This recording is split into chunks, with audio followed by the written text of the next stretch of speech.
शेवटचं विषय त्याने आम्हाला लोकांना केलं होतं. दरम्यान हा आघात झाला. साहेब, येत्या काळातला सगळं हे मोठी जबाबदारी पुन्हा एकदा सगळ्या तुमच्या पक्षातल्या लोकांवर असेलच. त्यामुळे आगामी पक्षाची वाटचाल आणि त्यासोबतच पुन्हा एकदा एकत्रीकरणावरचे मुद्दे या सगळ्या गोष्टीकडे तुम्ही कसं बघणार आहात? आणि तुम्ही जसं काल स्वतः नदीची पाहणी करायला गेला होता की तुम्हालाही ते आता जाणवते की कुठेतरी मोठं परत स्वतःहून थांबायला लागेल, स्वतः जायला लागेल. त्यामुळे सगळी पुढची वाटचाल आणि पुढची भूमिका या संदर्भात वेळ जरी लागला तरी आपण कशी जाईल त्याबाबत आमची जी नवी पिढी आहे तिला प्रोत्साहित करणं आणि अजितदादांच्या दाद्यानं एक प्रचंड धक्का बसला आहे. तो म्हणून काढण्याच्या दिशेनं जे जे करता येईल ते करत. साहेब, आज शपथविधी होत आहे. शपथविधीला पवार कुटुंबियापैकी कोण कोण असणार माहिती आहे तुमच्या वर्षांपासून वाचल्याशिवाय बाकी आम्हाला जायचं. साहेब, आपण उपस्थित राहणार अशी बातम्या येत आहेत.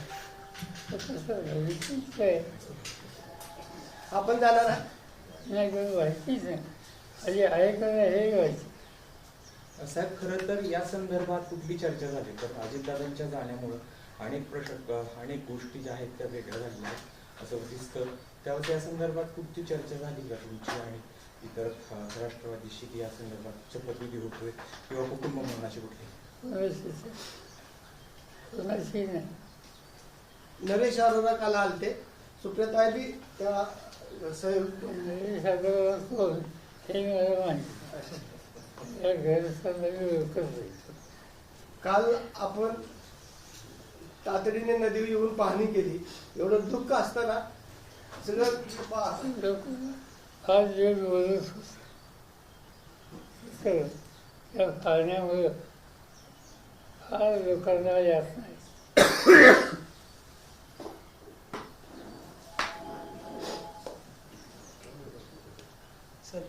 एक बार हिंदी में बता दीजिए सर. आज सुनेत्रा पवार शपथ लेने वाली है, क्या आपको इस बात की जानकारी है? नहीं, तय किया होगा तो उनके फांसी ने तय किया होगा. और जो अखबार में आया है इससे लगता है कि फांसी ने कुछ तय किया है, क्योंकि कुछ लोगों का नाम आया है जैसे प्रफुल्ल पटेल, जैसे तस्करे कि उन्होंने इनिशिएटिव लिया है.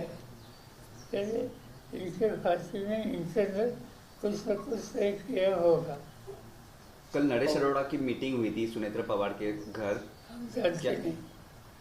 आप जो नाम लेते हैं मैं उनको जानता नहीं. साहेब, नेत्यांचं मत असं आहे की दोन्ही राष्ट्रवादी एक व्हावं आणि दोन्ही राष्ट्रवादी एकत्र आले तर हा गाडा पुढे जाईल. असं आहे दोन्ही राष्ट्रवादी एकत्र याच्यावर गेले 4 महिने पक्षात चर्चा चालली आणि ती चर्चा त्याचं नेतृत्व अजित पवार, जयंत पाटील यांच्याकडे होतं. सगळं डिस्कशन या लोकांनी केलं. दुर्दैवानं या अपघातामुळे याला खंड पडेल असं चित्र दिसतं. काल साहेब खऱ्या अर्थाने तटकरे साहेब असतील किंवा भुजबळ साहेब असतील यांनी जी मुंबईमध्ये चर्चा केली याची कल्पना कुणाला देण्यात आली होती का? कारण नाही मला माहिती मी आज वाचलं सकाळी. सर, आपके परिवार की आपकी बहू महाराष्ट्र की पहली महिला उप मुख्यमंत्री बनेगी. हालांकि अवसर बहुत शुभ नहीं है पर आप ही की परिवार एक तरीके से ये माइलस्टोन सेट कर रहा है. As a member of the family, what do you think about it? बात है कि जो गया उसको वापिस ला नहीं सकते.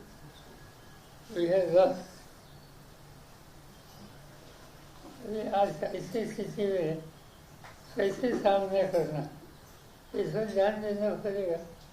और इसीलिए कोई ना कोई तैयार होते आगे आने के लिए, जिम्मेदारी लेने के लिए तैयार हो. तो इससे हम लोगों को कॉन्फिडेंस मिल सकता है। साहेब, सर, आपने जिल्हा कहा परिषदेच्या सर, निवडणुका झाल्यानंतर या दिल्लीमध्ये आणि राज्यामध्ये वेगळं चित्र दिसत. अशी चर्चा आहे की दिल्लीमध्ये सुप्रियाताईंना स्थान दिलं जाईल केंद्रामध्ये मोठ्या पदावर आणि राज्यामध्ये रोहित पवारला मंत्रिपदावर घेतलं जाईल. ऐसी चर्चा होतच नाही, पक्षच नाही. सर, आपने बताया कि आपको कॉन्फिडेंस में नहीं लिया गया था एनसीपी के काय नेता का पक्ष? कॉन्फिडेंस में काय का? सुनेत्रा पवार का नाम आगे ढकेलने से अरे, हमारा कॉन्फिडेंस नहीं कि फांसी की उसी जीवन में हमारी अलग है. पर क्या आपके परिवार के हैं, आपका परिवार इसमें काफी क्लोजली इन्वॉल्व है? परिवार की समस्या हो तो साथ देने के लिए है, अगर बाकी परिवार के इश्यूज पर नहीं. पर क्या आपको कोई एतराज है सुनेत्रा पवार जी का नाम आगे निकला गया है? साहेब, मंत्रिमंडळाचा आज शपथविधी होतोय, काही शपथविधी केला जातोय. आपलं काय मार्गदर्शन आहे? माहीत आहे त्याच्या पक्षाने जे काही ठरवलं